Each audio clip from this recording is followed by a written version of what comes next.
Então, como eu falei, existem três superpotências mundiais que querem dominar esse mundo. Os globalistas, que estão com os alienígenas, os comunistas, que são seres humanos malvados por natureza, geralmente casares, alguma coisa bem malvada, que desejam dominar o mundo e escravizar a humanidade também. E você tem a história da religião que destrói o homem, principalmente a cultura islâmica. Tem uma porrada de religião, mas ela, né, o objetivo dela é dominar o mundo também, multiplicando os seres humanos. Enquanto no Canadá, a cada 3 casamentos no Canadá, gera-se um filho. No Islã, a cada um casamento se gera-se 10. Então, em questão de 30 anos, vai ter mais pessoas do Islã no mundo do que espalhadas no mundo do que. Então, eles estão querendo dominar mesmo. São três grandes potências tentando dominar o mundo, né?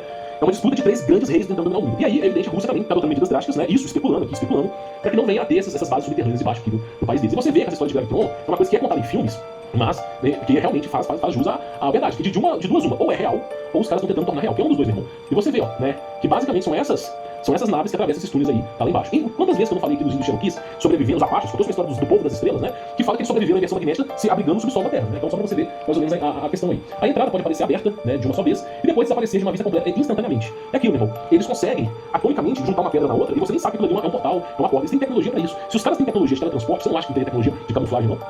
Aí fala, os habitantes desses reinos subterrâneos não desejam ser visitados por companhias indesejadas ou inesperadas, que é aquilo que eu falei pra vocês do conflito que teve, que foi um brasileiro, os soldados da CIA, e eles basicamente batalharam, né? Foi lá na Amazônia, batalharam contra esses seres aí. Mas o acesso era concedido a indivíduos selecionados. Então, somente o topo da elite mundial, o topo do topo tem acesso a essas bases, tá?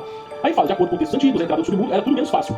Aí fala, os maias, né, por exemplo, esse era o caminho percorrido pelos irmãos heróis, né? E fala, né, que era uma descida íngreme para a casa dos senhores, né, de Chihuahua, e os muitos desafios que eles queriam que enfrentar. Fala sobre os livros do Egito, por exemplo, as pirâmides do Egito, não sei se você sabe, elas não são tubas. Coloca na sua cabeça, tenta entender, coloca na sua cabeça, que segundo a arqueologia tradicional, as pirâmides do Egito não foram construídas em 60 anos, mas sim em 1000 anos. A arqueologia tradicional, quem viveria 1000 anos para poder construir sua própria tumba, desde o seu nascimento? Não faz o menor sentido. Então, as pirâmides do Egito, evidentemente, elas servem como refúgio para alguma coisa.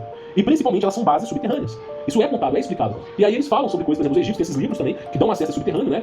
E você vai vendo, ó, os deuses subterrâneos, os domínios subterrâneos dos deuses, são descritos como cheios de casas ou vastos salões onde milhares de indivíduos poderiam se reunir. Quantas vezes eu não falei aqui sobre a viagem do almirante Richard Burns, lá, ó, que viajou ao Hollow Earth, escreveu um livro falando sobre a viagem dele e contou com esses seres aí. E vai falando, ela é narrada por isso, né? E vai falando, escrevendo semelhantes casas subterrâneas, e você vai vendo sobre isso aí, ó, né? E tem até uma estrutura falando sobre isso. Os índios Apaches relataram que seus ancestrais se refugiaram nesses túneis antigos durante o desastre de cataclismo na Terra, que é a inversão magnética. De tempos em tempos eles fazem uma limpa aqui na Terra. Ou Deus faz, ou esses anjos caídos fazem, alguém faz uma limpa aqui na Terra. E aí, basicamente, os índios Apaches sobreviveram. Eu falei sobre o povo das estrelas, que eles sobreviveram assim também. E há muita informação. Havia criaturas nos quais eram combinados os membros de todas as espécies de animais. Ou seja, eles vão hibridizando os seres humanos. Hibridizando os seres humanos com animais. Ser humano com cabeça de cachorro, ser humano com cabeça de águia. Eles vão hibridizando os seres humanos, ó. Vão criando esses seres híbridos, né? Pra fazer, atentar contra a ira de Deus. Porque foi graças à hibridização que despertou o dilúvio, né? A ira de Deus passou sobre todos eles. Então você vê que eles estão o tempo todo modificando o DNA humano. E aí nós temos, né?